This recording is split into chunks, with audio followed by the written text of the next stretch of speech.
दिव्या ने गुस्से में कहा, ज्यादा पति बनने की कोशिश मत करना, ड्राइवर बन के चुपचाप गाड़ी में बैठे रहना, और अगर गलती से भी पार्टी में दिख गए तो उसका अंजाम बहुत बुरा होगा।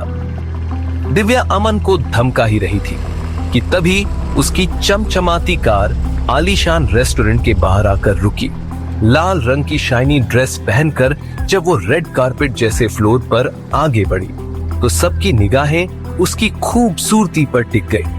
इधर अमन मुस्कुराते हुए मन ही मन कह रहा था, मैं कोई ड्राइवर नहीं हूं दिव्या माय लव, लेकिन तुम्हारे प्यार ने ड्राइवर बना दिया है।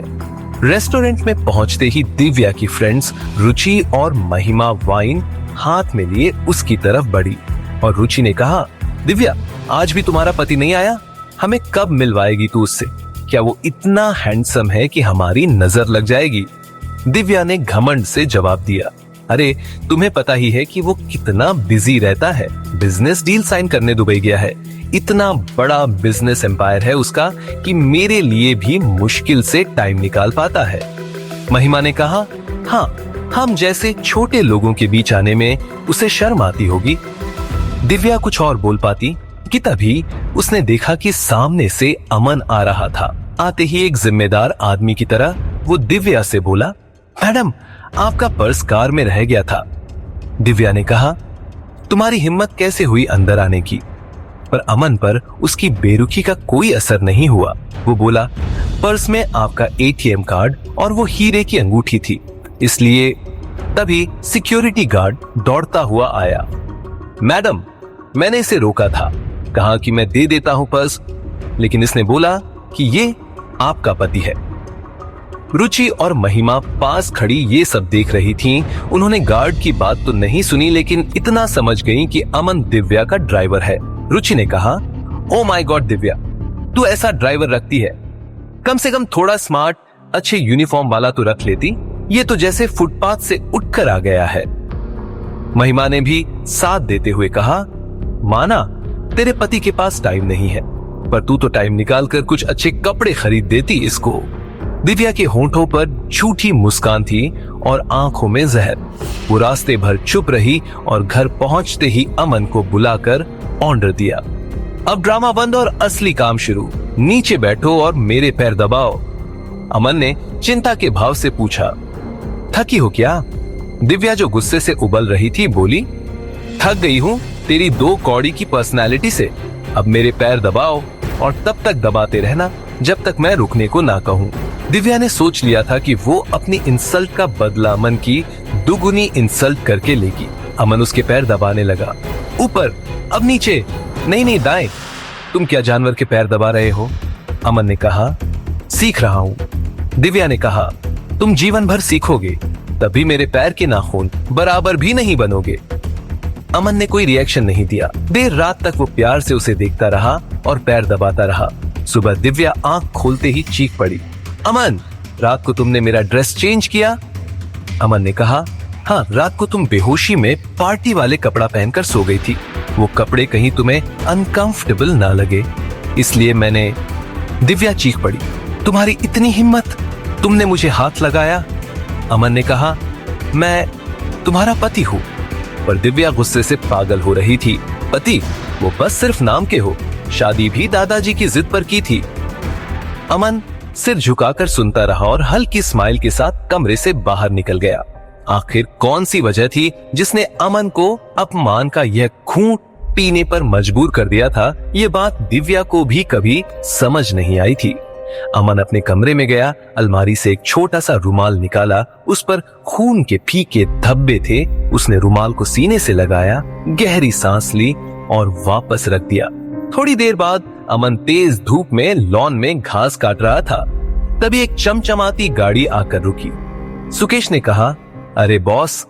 सुकेश ने चश्मा उतारते हुए कहा, वहां पूरी दुनिया में तहलका मचा है और आप यहाँ खड़े घास छील रहे हैं। आपको देखकर कौन कहेगा कि ये वही अमन शर्मा है जिसके नाम से अंडरवर्ल्ड कांपता है, पॉलिटिशियंस की फूंक सरक जाती है और पुलिस अफसर सिफारिश के लिए आपके चक्कर काटते हैं।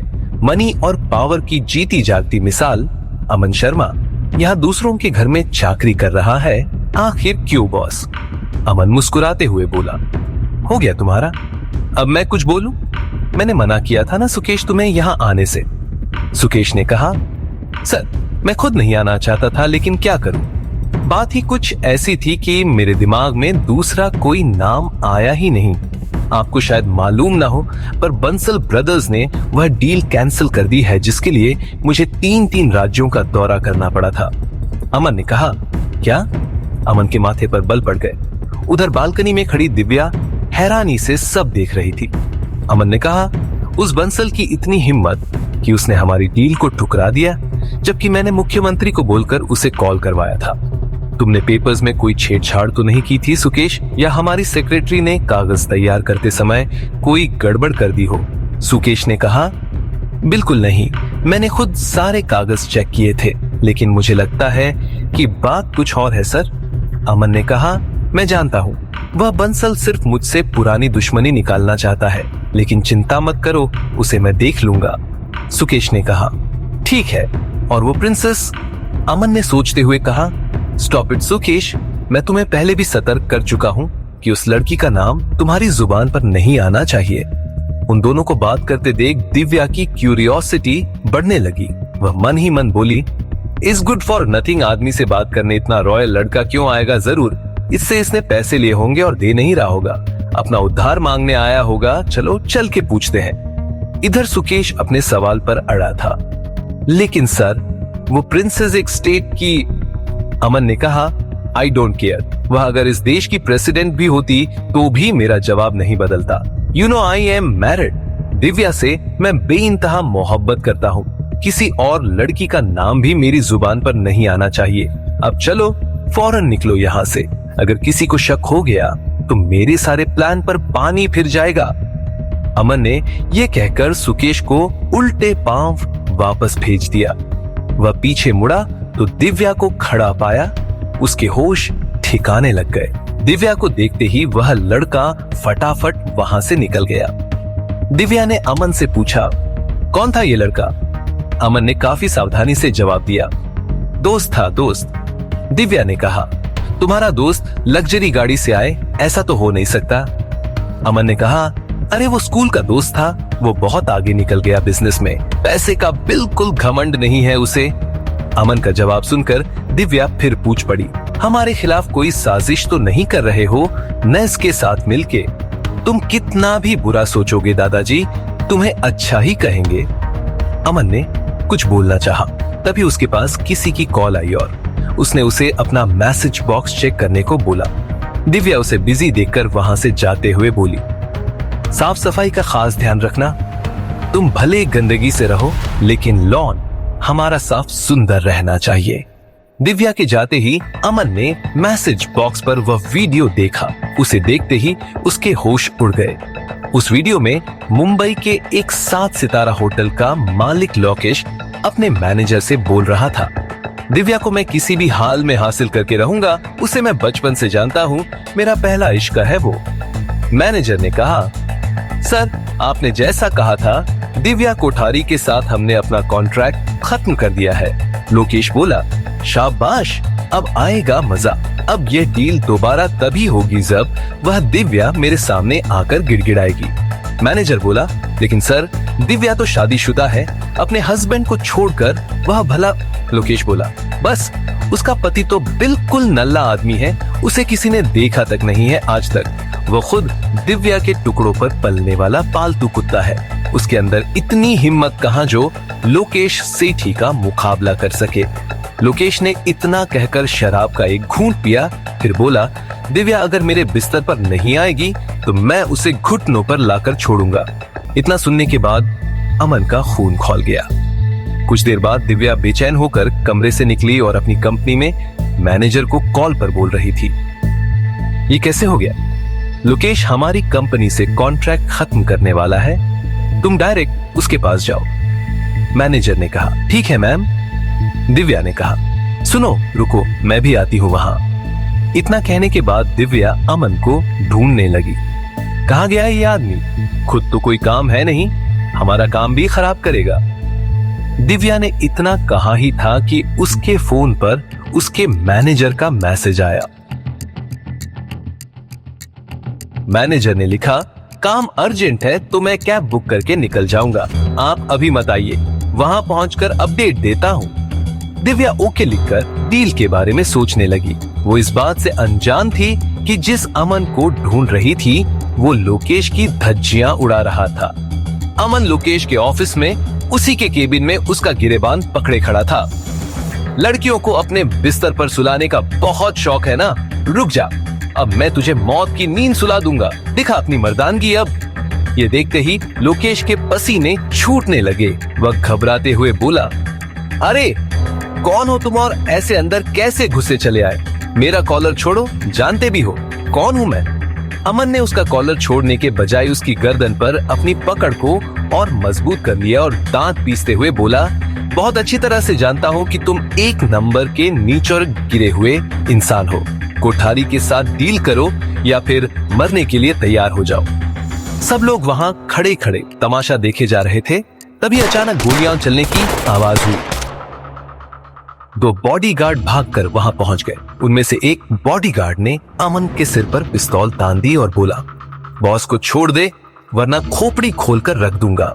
अमन के चेहरे पर जरा भी शिकन नहीं आई। उसने मुस्कुराते हुए जवाब दिया, तुझे क्या लगता है लोकेश, मैं मुंह उठाकर सीधा मौत के मुंह में चला आया? यहाँ आने से पहले ही मैंने तेरी फील्डिंग सजा दी है, बस तू देखता जा।